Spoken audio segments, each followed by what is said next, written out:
kesempatan yang lalu kita telah belajar tentang sistem ekspresi. Masih tentang sistem ekspresi, kali ini kita akan belajar mengenai proses pembentukan urin pada tubuh manusia. Mari kita belajar bersama dan simaklah baik-baik video kali ini. Balaharka System Ekspresi Manusia.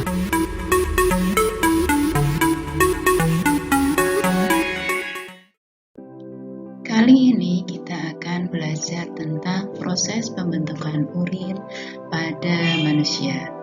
Pada pembelajaran yang lalu, kita telah mempelajari tentang proses pengeluaran yang terjadi pada tubuh manusia, yaitu ada defekasi, ada mengeluarkan keringat, kemudian yang terakhir adalah proses pengeluaran urin.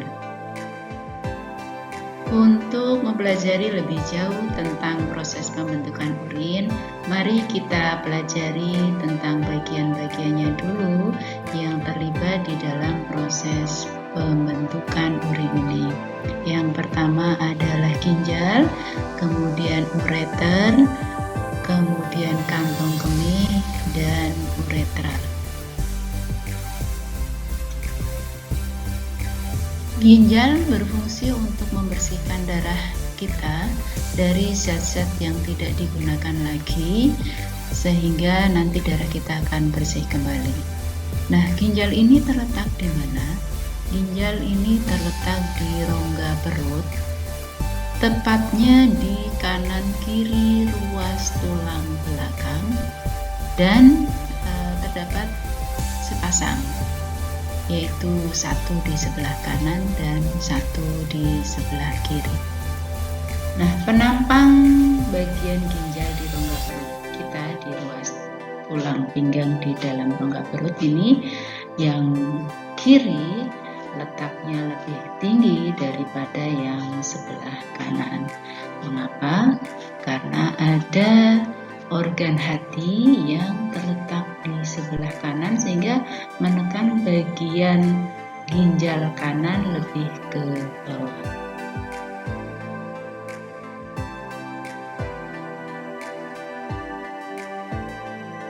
Nah, bagian ginjal sendiri ada bagian ginjal yang sepasang, kemudian dilanjutkan dengan ureter atau saluran ginjal, kemudian saluran ginjal ini berakhir pada kandung kemih, dan nantinya ketika kandung kemih ini sudah penuh akan dikeluarkan isinya melalui uretra.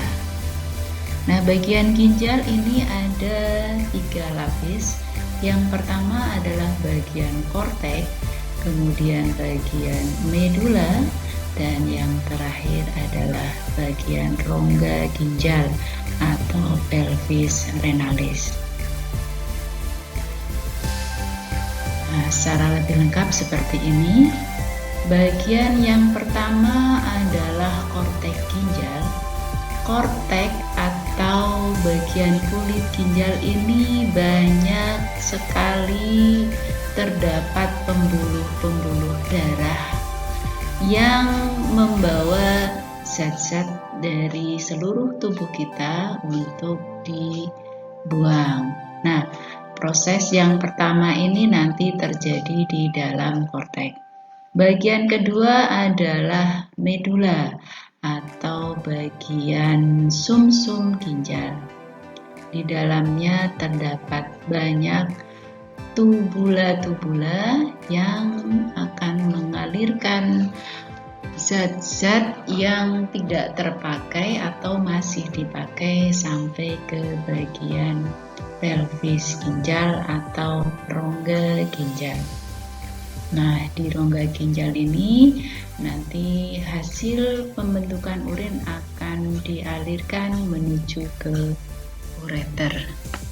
Nah, bagian-bagian dari ginjal secara umum tadi terdiri dari 3 lapisan, tetapi sebenarnya ginjal ini tersusun dari jutaan nefron sebagai penyaring darah, dan bagiannya ini tersusun dari Malpighi dan saluran panjang yang kita sebut tubula. Nah, bagian pertama terdiri dari Malpighi atau badan Malpighi. Di dalam badan Malpighi ini ada glomerulus yang merupakan anyaman pembuluh kapiler darah dan kapsula Bowmani atau simpai Bowmani yang merupakan cawan berdinding tebal yang mengelilingi glomerulus, dan ini terdapat di kortek atau kulit ginjal. Selanjutnya adalah bagian tubulus contortus proximal. Bagian tubulus contortus proximal ini merupakan saluran yang keluar dari simpai Bowmani dan nanti akan menuju bagian tubulus berikutnya, yaitu tubulus distal. Nah, tubulus distal ini adalah bagian dari tubula yang menjuntai ke bawah, kemudian akan berakhir pada tubulus pengumpul. Nah, bagian ini nanti disebut sebagai ansa Henle.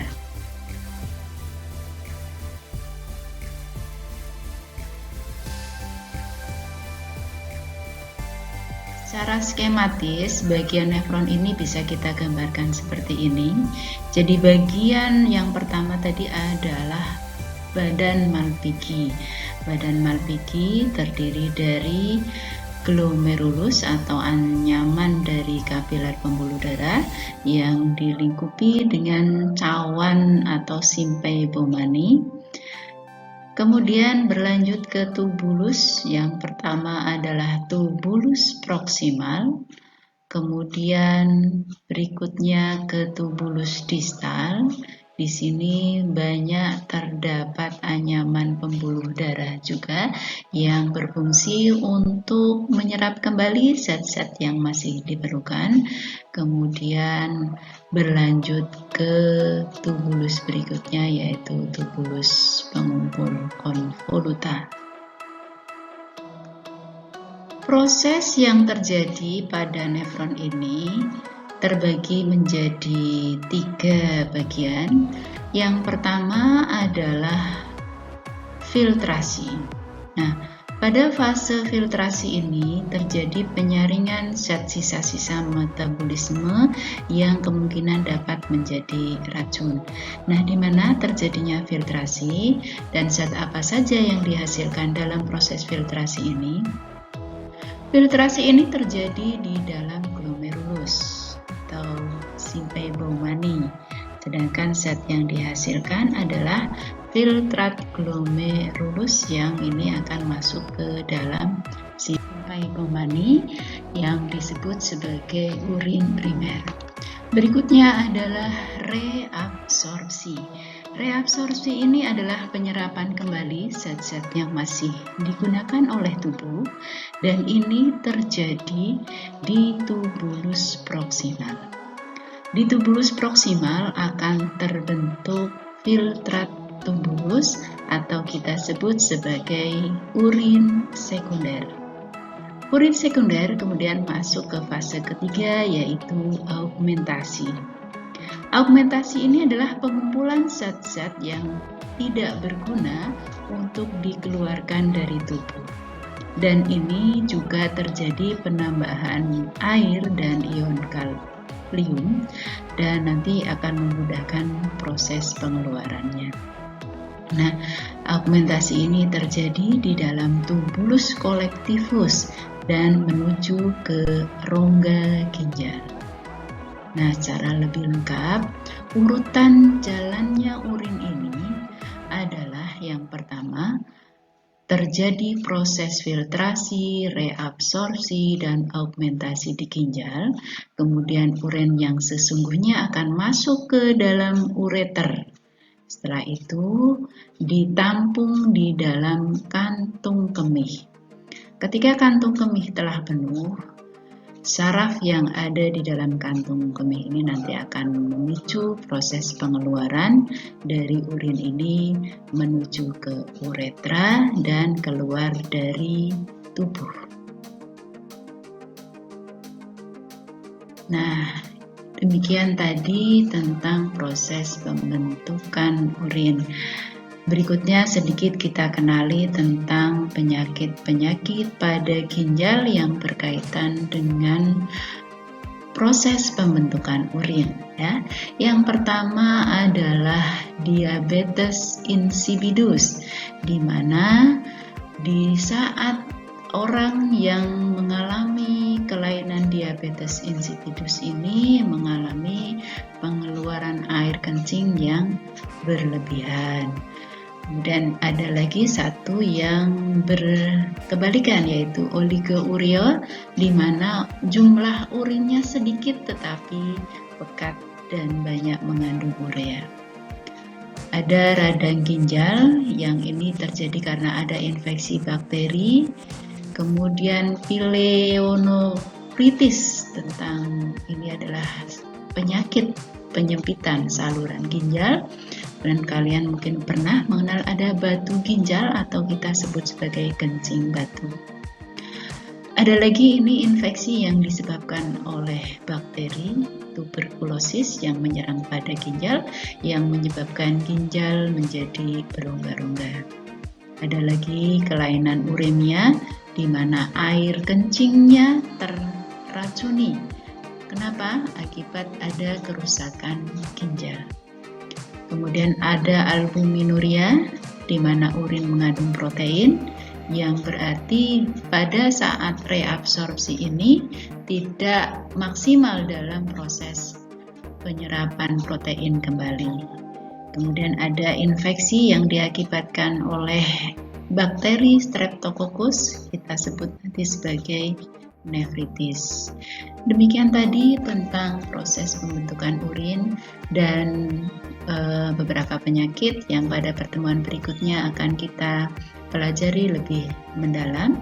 Dan terima kasih atas semua perhatian yang kalian tumpahkan untuk pelajaran. Ya, demikian tadi adalah pelajaran kita mengenai proses pembentukan urin.